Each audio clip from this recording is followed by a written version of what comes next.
नमस्कार, धारा क्लासेस में आप सभी बच्चों का स्वागत है। बच्चों, आज हम पढ़ेंगे यमक अलंकार। जैसा कि मैंने आपको पिछली वीडियो में बताया था कि शब्द अलंकार में हमारे 3 अलंकार आते हैं: अनुप्रास अलंकार, यमक अलंकार, श्लेष अलंकार। तो पिछली वीडियो में मैंने आपको अनुप्रास अलंकार के विषय में समझाया था उदाहरण सहित, और आज इस वीडियो में हम यमक अलंकार पढ़ेंगे। तो यमक अलंकार को पढ़ने से पहले, समझने से पहले हमें उसकी परिभाषा समझनी होगी, तभी उसका हम उदाहरण समझ सकते हैं। तो इसकी परिभाषा इस प्रकार होगी कि सबसे पहले देखिए यमक का क्या अर्थ होता है। यमक माने होता है युग्म या जोड़ा। इसकी परिभाषा देखिए, जहाँ एक शब्द अथवा शब्द समूह का एक से अधिक बार प्रयोग हो किंतु अर्थ प्रत्येक बार भिन्न हो, वहाँ यमक अलंकार होता है। यानी कि यदि किसी कविता में या किसी दोहे में या किसी काव्यांश में, किसी भी काव्यांश में यदि कोई शब्द आ रहा है और एक से अधिक बार आ रहा है और उसका अर्थ भिन्न भिन्न होता है, उसका अर्थ अलग अलग होता है, तो वहाँ पर हमारा यमक अलंकार होता है। इसके मैं आपको 1-2 उदाहरण दिखाती हूँ, फिर आपको आसानी से समझ में आ जाएगा। देखिए, सबसे पहला उदाहरण है हमारा, ऊंचे घोर मंदिर के अंदर रहन वारी, ऊंचे घोर मंदिर के अंदर रहाती। यदि कोई काव्यांश है या कोई कविता है, यदि हमें उसका अर्थ आता है, उसके हमें शब्द के अर्थ आने चाहिए, तभी हम उसमें पहचान पाएंगे कि इसमें कौन सा अलंकार है। तो इसमें जो ये काव्य पंक्तियां हैं, इसका अर्थ है कि इसमें कवि भूषण जी कहते हैं कि शिवाजी के भय से ऊंचे और विशाल महलों में रहने वाली, रहनवारी माने रहने वाली, ऊंचे घोर मंदिर के अंदर, ऊंचे और विशाल, यहाँ पे मंदिर को महल बताया गया है, तो महल में रहने वाली, ऊंचे घोर मंदिर के अंदर रहती। और अब वह ऊंचे घोर मंदिर, ऊंचे पर्वतों की कंदराओं में, पर्वतों की गुफाओं में रहती है।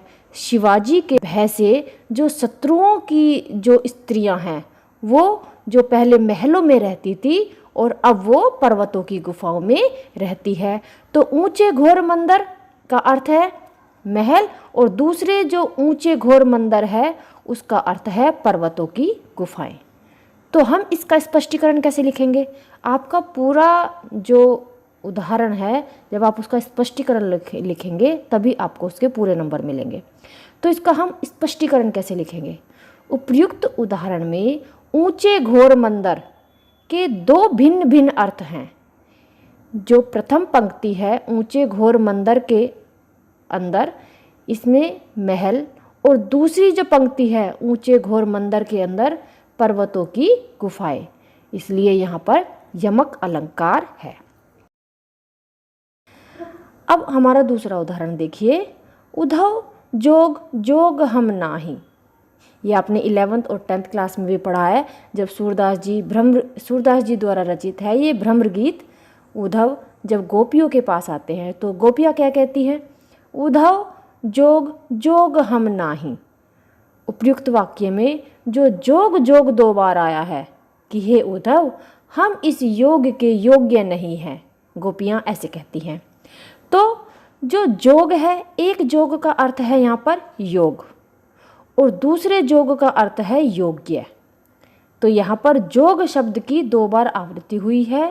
प्रथम जोग शब्द का अर्थ है योग और दूसरे जोग शब्द का अर्थ है योग्य, अतः यहाँ पर यमक अलंकार है।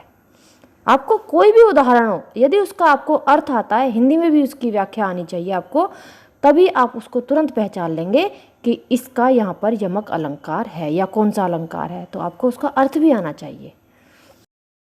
अब एक और उदाहरण देखिए, कहे कवि बैनी बयाल की चुराए लीनी बैनी।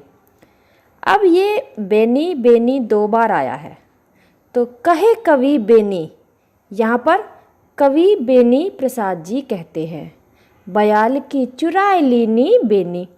यहाँ पर कवि बेनी प्रसाद जी कहते हैं कि राधा रानी ने सांप से जुल्फों की लट चुरा ली है। लट यानी कि चोटी चुरा ली है, अर्थात उनकी लट ऐसे प्रतीत हो रही है जैसे सांप के समान उनकी चोटी प्रतीत हो रही है। तो यहाँ पर ये इस काव्य का हिंदी में व्याख्या है। तो अब बेनी बेनी 2 बार आया है, तो यहाँ पर एक बेनी का अर्थ क्या हुआ कि कवि बेनी प्रसाद जी कहते हैं, और जो दूसरी बेनी है, बेनी का अर्थ है चोटी। तो हम इसका स्पष्टीकरण कैसे लिखेंगे? उक्त काव्यांश में बेनी की 2 बार आवृत्ति हुई है। प्रथम बेनी का अर्थ है कवि बेनी प्रसाद, और दूसरे बेनी का अर्थ है चोटी, बाला की चोटी। यहाँ पर बेनी बेनी की 2 बार आवृत्ति हुई है, इसलिए यहाँ पर यमक अलंकार है। अब एक और उदाहरण देखिए। कनक कनक तैसो गुनी मादकता अधिकाय, वा पाए बौराए जग, वा खाए बौराए। अब इसका हिंदी में क्या अर्थ है? यहाँ पर देखिए कनक कनक 2 बार आ रहा है, तो पहले हम इसकी हिंदी में व्याख्या करेंगे। कनक कनक ते 100 गुनी, यानी कि सोने की मादकता धतूरे से भी 100 गुनी ज़्यादा है। प्रथम जो कनक है उसका अर्थ है सोना, और जो दूसरा कनक है उसका अर्थ है धतूरा, यानी कि वा पाए बौराए जग। जब वह सोने को अगर कोई पा जाता है तो बौरा जाता है। वा खाए बौराए, और यदि धतूरे को खा जाता है तो भी बौरा जाते हैं। तो यहाँ पर कनक कनक के 2 अर्थ हैं। तो यहाँ पर हम स्पष्टीकरण कैसे लिखेंगे कि उपयुक्त वाक्य में कनक कनक की 2 बार आवृत्ति हुई है। प्रथम कनक शब्द का अर्थ है सोना, और दूसरे कनक शब्द का अर्थ है धतूरा, इसलिए यहाँ पर यमक अलंकार है। अब एक और उदाहरण देखिए। काली घटा का घमंड घटा, नभ मंडल तारक वृंद खिले। अब इसमें जो काली घटा का घमंड घटा, नभ मंडल तारक वृंद खिले काव्यांश है, इसमें शरद के आगमन पर उसके सौंदर्य का चित्रण किया गया है। वर्षा ऋतु बीत गई है, शरद ऋतु आ गई है, काली घटा का घमंड घट गया है। तो घटा शब्द के 2 भिन्न अर्थ हैं, भिन्न अर्थ हैं। घटा घटा 2 बार आया है, तो यहाँ पर दोनों घटा घटा का अलग अलग अर्थ है। पहली घटा का अर्थ क्या है? बादल, और दूसरी घटा का अर्थ है कम होना। तो यहाँ पर हम स्पष्टीकरण लिखेंगे कि उपयुक्त वाक्य में घटा शब्द की 2 बार आवृत्ति हुई है, और इनका अर्थ भिन्न भिन्न है। प्रथम घटा का अर्थ है बादल, और दूसरी घटा का अर्थ है कम होना। तो यहाँ पर यमक अलंकार है। तो बच्चों, आज की वीडियो में इतना ही। अगली वीडियो होगी हमारी श्लेष अलंकार। धन्यवाद।